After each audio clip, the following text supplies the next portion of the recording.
denk, je laat mooi op de rotzooi weer. En je laat ook een godsvermogen op de grond. Dus als je een keer hier lezen een wereld blikjes. Dus dat is al een keer 50 cent. Hè? Dus we gaan hem alleen maar te doen hier, Joert. Ik ben met 15 man bezig hier. En dan een aantal fake-machines en wassels en weet ik wat erbij bij. Ja. En probeer zo gauw mogelijk die stad weer een beetje skin te krijgen. Dat is de eerste prioriteit, Joert. Als het dan één keer skin is, binnen ze er nog net. De komende weken had de gemeente nog wel werk. Skinmaatje opruimen en dan alles weer rondplaatsen wat verwijderd is. We gaan hele verkeersborden verwijderen, pijltjes, banken, blombakken en alles maar weer rond. Alles maar de stad had natuurlijk een hele hoop donder kring en alles maar weer een beetje in de originele staat weer rondbrengen.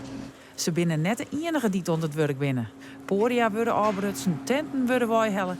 Maar ook het onbetwiste middelpunt van de route, de ijsbaan. Wij gaan in principe het beetje warm water gebruiken om ijs te smelten. Als het ijs gesmolten is, dan gaan wij ons systeem leegpompen. En dan nemen we alles mee terug naar Soest. Het raam van de baan van 40 bij 30 meter dwort zijn 30 oeren. Dan wordt het voorthellen.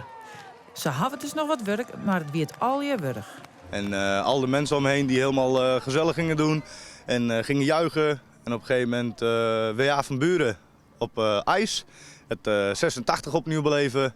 Dat zag er gewoon geweldig uit. En ons hele bedrijf is gewoon super trots. En Boortelij het ek van de Dijgenoten. Al wie hij in eerste instantie te druk om de koning te spotten. Toen die wijkie, wie dan even een borreltje, dan ga ik hem nog even jongen, had dan even bij de tafel geweest. Dat iedereen even persoonlijk bedankt voor de inzet en dat het een mooie dag was. Toen had ik hem eigenlijk het eerste bij jongen, maar dat wie het.